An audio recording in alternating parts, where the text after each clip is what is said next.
Жалпыңыздарга assalamu alaikum. Hoş Xabar YouTube kanalыбыздын көрүүчүлөрү, биздин катталуучулар жана ошондой эле жылкы сүйүүчүлөр, саяпкер, чабандес, балбондар, биз бүгүн айтылуу Араван жергесинен салам айтабыз. Аравандан чыгарылышыбызды улантабыз. Бул чыгарылышта мына Араван районуна караштуу Төмөйн айылдык аймагынан сатылып жаткан ушул кара ат тууралуу маалыматты сиздерге жеткирип өтөбүз. Бизден алыстабаңыздар. Кандай ат болду?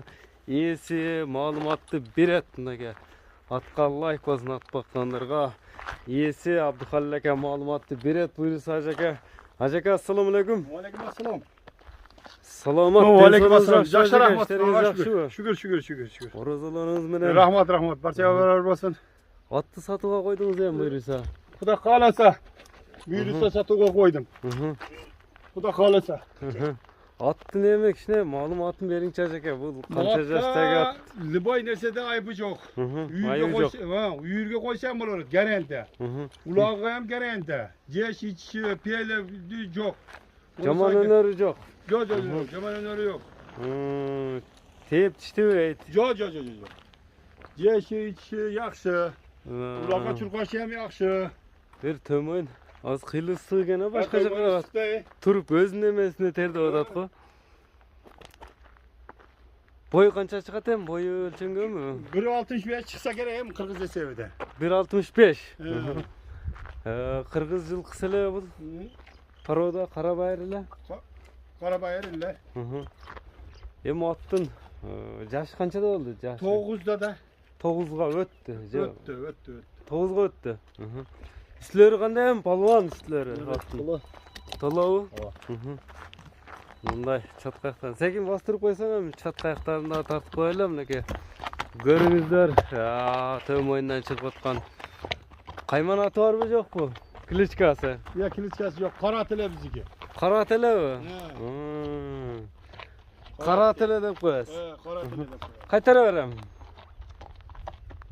Жылуулап, кичине тездигине, мына ден соолугуна Кудай кааласа жооп берет экенсиз аттын, а? Жооп беребиз. Ден соолугуна көкүрөгүнү. Мына азыр көкүрөк жамбаштарын тартабыз. Любой токто жарайт, кирет.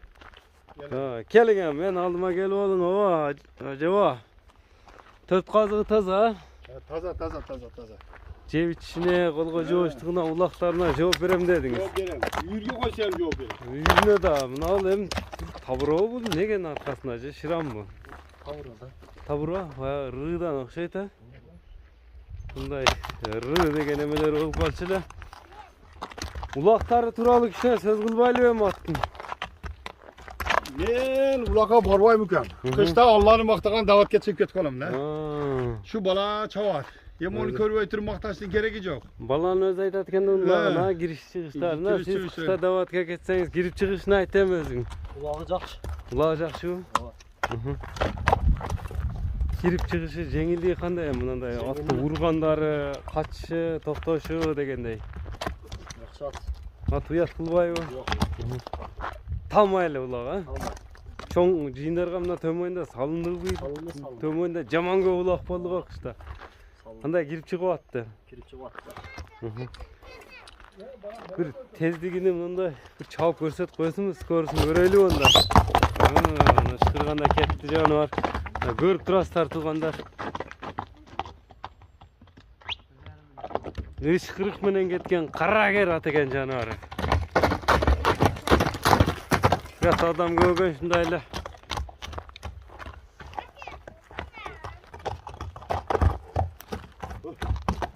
Ышкырык үн менен экен да, кое берсең кетет экен, а? Озу катуураак эмеспи? Озу катуураак. Катуураакпы? Сал көкпетиракпы? Келиң эми Абдухалил коякка, эми кылбай, эми баасын айтпайсыз же бала айта береби бааны? Айта бер. Ким айтат эми бааны? Bana ata aytketti. Bana turgan ata galim. Ata söyleytler. O da. 6,5 yazmaz kamı var. 6,5 ming dollar. Yakınlık kılıp aytaylı onu. Alış aytıp alıp. Kim var? Kim var? Azmaz kamı var. Den soluğuna ayaklarına. Yok. Yemi. Qaysı nomerlerмен байланыш болот? WhatsApp ne işletesiz o? WhatsApp 0703 996 703 menen 65 90 92. 65 90 92. WhatsApp şunu. WhatsApp aha. Baylanışında uşul bir ele nomer ha. Tolka WhatsApp işletesiz. Telegram yok bolsa gerek. Yok. WhatsApp nomeri menen baylansanızlar bolat. Biz şunu menen çağalışыбызды жыйынтыктайбыз. Like bas, bölüşүп коюңуздар туугандар. Саламатта калыңыздар. Ар бир жигитке ушундай аттарды менеш насип кылсын. Ооба, соодага береке берсин анда. Чыгарылышты жыйынтыктадык. Rahmat.